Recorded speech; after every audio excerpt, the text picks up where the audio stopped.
11절로부터 12절 말씀을 중심으로 해서 예수님은 나의 구세주입니다 라는 제목으로 같이 은혜를 나누고자 합니다.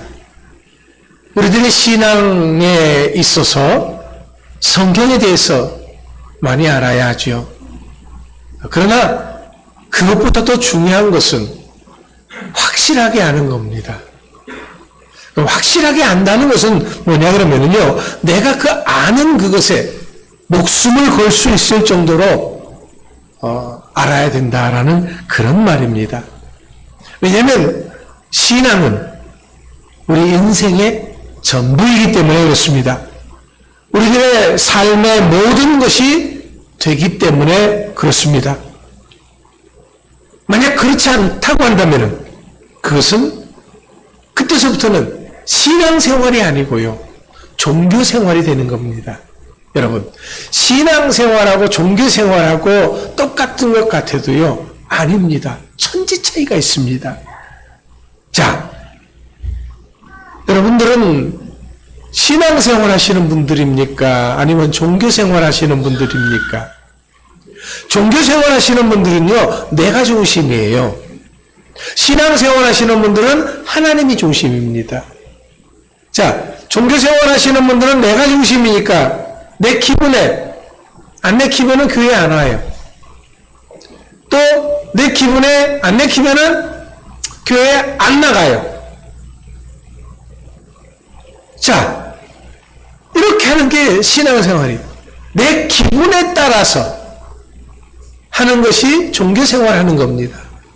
그러나 신앙생활은 내 기분과는 상관없이 내가 하나님이 기뻐하시기 때문에 그 일을 행하는 것이 바로 신앙생활입니다. 여러분들은 신앙생활하고 계십니까? 아니면 종교생활하고 있습니까? 만약 내가 종교생활을 하는 것이라고 한다 그러면은 그것은 구원과는 아무런 상관이 없습니다. 종교생활은 결국에는 예수님을 대적하는 것이 되기 때문에 그렇습니다. 악한 사탄 마귀는 그 하는 일이 뭘까요?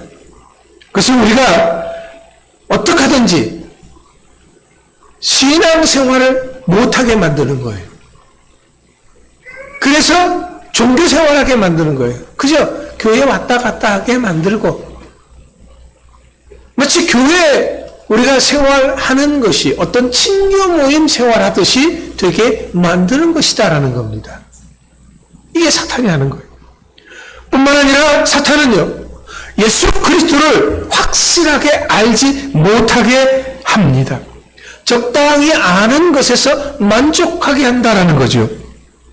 알더라도 아는 것에서 한 발자국도 더 못 나가게 만듭니다. 이것은 바로 야고보서 2장 19절에 있는 것처럼 귀신들의 믿음인 것이죠. 이것은 예수님 당시에 바리새인과 사두개인, 제사장, 장로, 서기관들의 믿음이기도 합니다. 우리가 알다시피 이들은 성경에 대해서 아주 박식했습니다.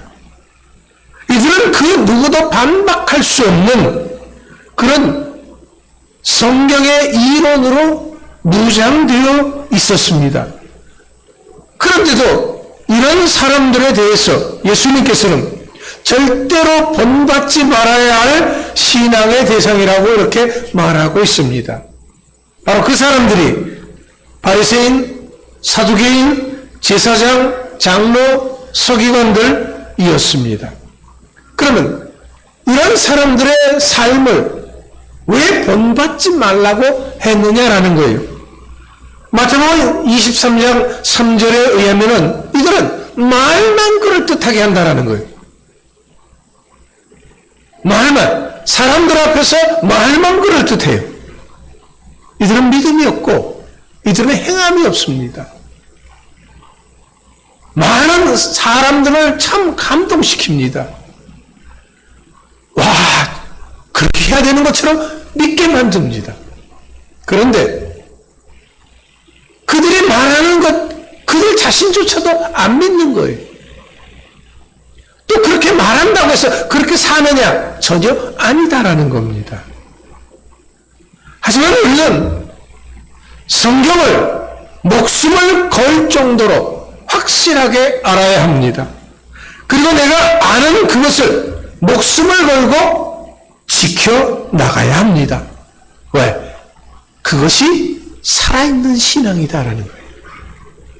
이것이 하나님이 기뻐하는 신앙이기 때문에 그렇습니다.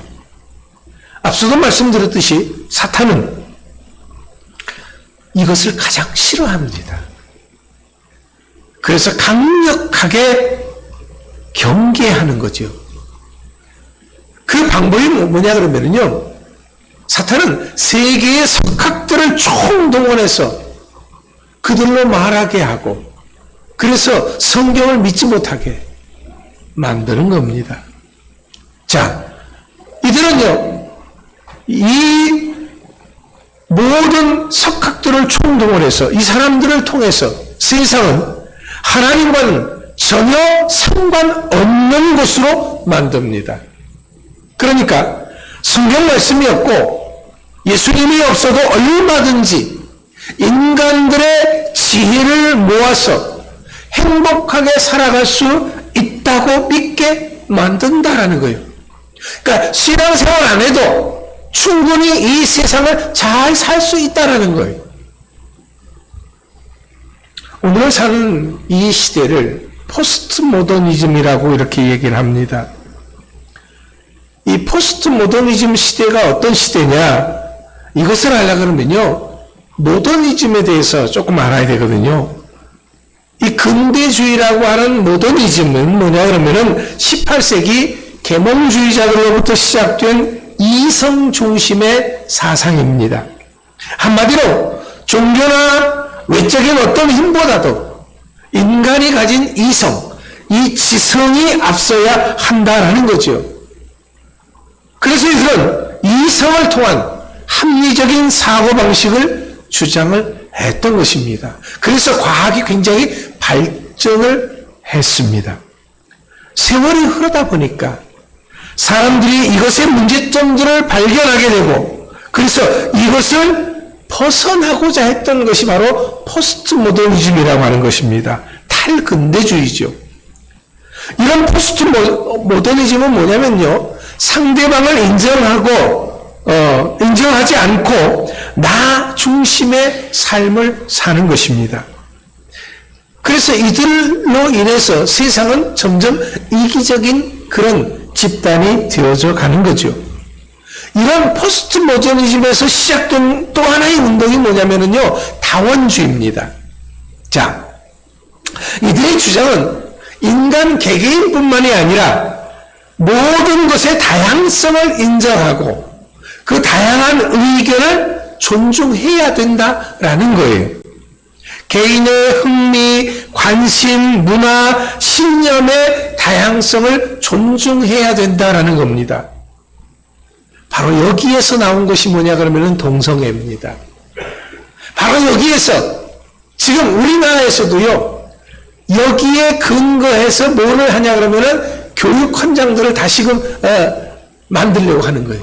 교육 조례들을 다시 만드는 거예요. 그래서 동성애도 인정해야 된다라는 거예요. 여기에서 나온 게 뭐냐 하면요, 종교의 다원주의입니다. 이들은 특별히 기독교가 너무나 배타적이고 편협적이라고 비난을 합니다. 문제는 이런 종교다원주의 영향으로 인해서 절대 진리를 선포하는 것이 이제는 막히게 된다는 거예요. 어려운 것이 아니라 그렇게 선포하다가는 이제 법의 제재를 받게 되는 상황이 되어졌다는 거죠. 쉽게 말하자면 동성애가 죄입니다. 이제 그렇게 교회에서 선포하면은 법의 재판을 받고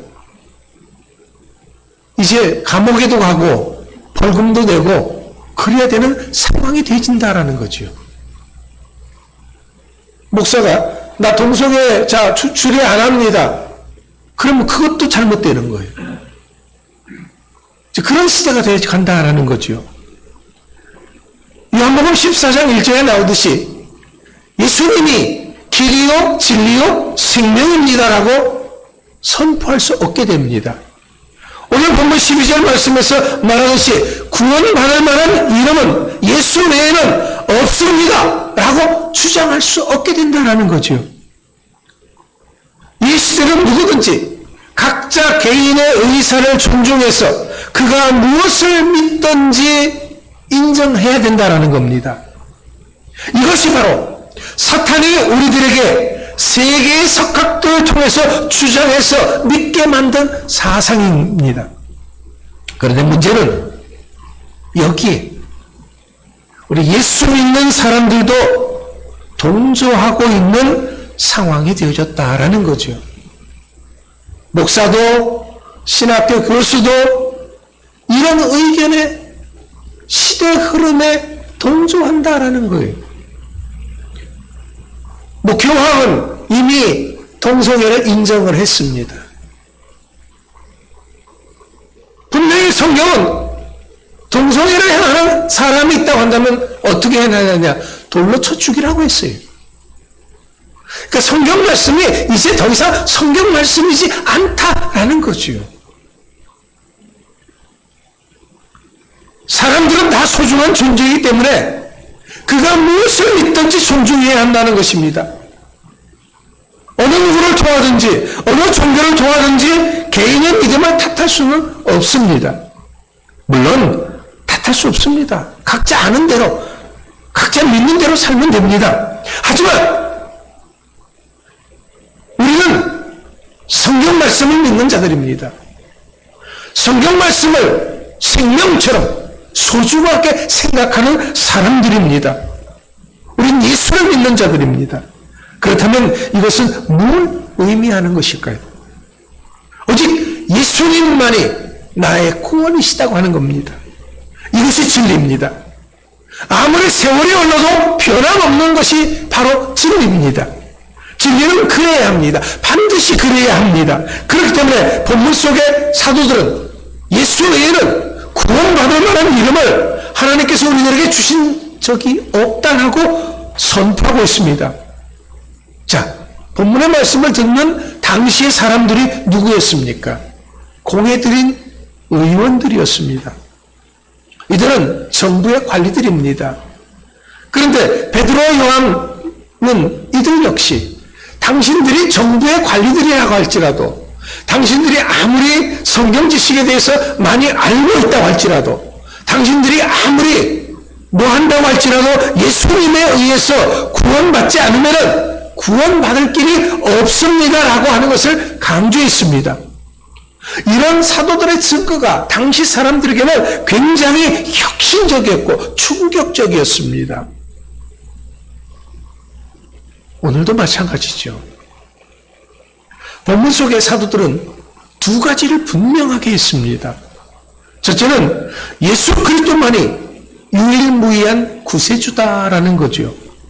어떤 사람은 불교의 석가모니도 구세주고 이슬람의 마호메트도 구세주고 심지어는 공자도 구세주다라고 말합니다. 하지만 이것은 절대로 아닙니다. 예수님 외에 그 누구도 구세주가 될 수가 없습니다. 왜냐하면 우리 모든 인간은 한결같은 죄인들이기 때문에 그렇습니다. 죄인이 죄인을 구원한다고요? 있을 수가 없는 일이죠. 똑같은 죄인일 뿐입니다. 하지만 예수님은 죄가 없습니다. 히브리서 4장 15절 말씀에 우리에게 있는 대제사장은 우리의 연약함을 동정하지 못하실 리가 아니요 모든 일에 우리와 똑같이 시험을 받으신 이로되 죄는 없으시니라. 예수님은 우리와 똑같은 분이지만 죄는 없는 분이다라고 말씀하고 있습니다. 여러분, 선악과를 따먹은 아담의 자손은 모두가 죄인입니다. 신기한 것은 아담인 자손인 우리의 자손들도 보면은요, 누가 가르쳐 주지 않았는데도 싸우고 뺏고 거짓말합니다. 여러분들 자녀들에게 거짓말은 이렇게 하는 것이야 하고 가르친 적이 있습니까? 남을 속일 때는 이렇게 속여야 하는 거야 하고 가르친 적이 있습니까? 학교에서 그런 거 가르칩니까? 아니죠. 그런데도 그런 거 잘하죠. 안 가르쳐줘도 잘하는 게 바로 그런 거예요. 이것이 바로 조상들의 죄악의 속성을 그대로 물려받아서 그런 것입니다. 그렇기 때문에 아담의 자손은 모두가 죄인인 것입니다.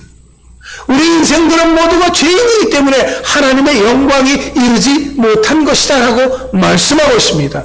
우리 인생들이 모두가 다 죄인들이기 때문에 이렇게 질병과 여러 가지 어려움 가운데 고통하고 있는 것입니다.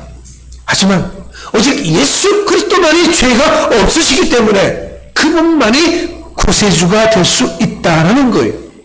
그렇기 때문에 우리는 예수만이 구세주고 예수만이 살아계신 하나님의 아들이심을 믿는 것입니다. 요한복음 5장 24절 말씀에서 내가 진실로 진실로 너희에게 이르노니 네 말을 듣고 또 나 보내신 이를 믿는 자는 영생을 얻었고 심판에 이르지 아니하나니 사망에서 생명으로 옮겼느니라 라고 하셨습니다. 그렇습니다. 믿는 자는 영생을 얻었고 구원을 얻은 줄 믿으시기 바랍니다. 둘째는 이런 예수님 외에 사람의 죄를 대신할 수 있는 의롭고 거룩한 존재는 없다라는 겁니다. 오직 예수님만이 인간의 죄를 대신해서 십자가에 죽으신 분입니다. 부활 승천하셔서 살아계신 분입니다. 이것을 사도들이 친히 목격을 했고 확신을 했던 것입니다. 하지만 이런 복음을 듣는 사람들에게는 언제나 두 가지 반응이 나타나게 되어 있습니다. 이것은 오늘도 마찬가지입니다. 그것은 바로 수용과 거절이죠. 의외로 쉽게 마음을 열고 예수님을 받아들이는 사람이 있는가 하면은 반대로 아무리 마음의 문을 두드려도 닫힌 문과 같이 딱딱한 받아들이지 않는 사람들이 있기 마련입니다.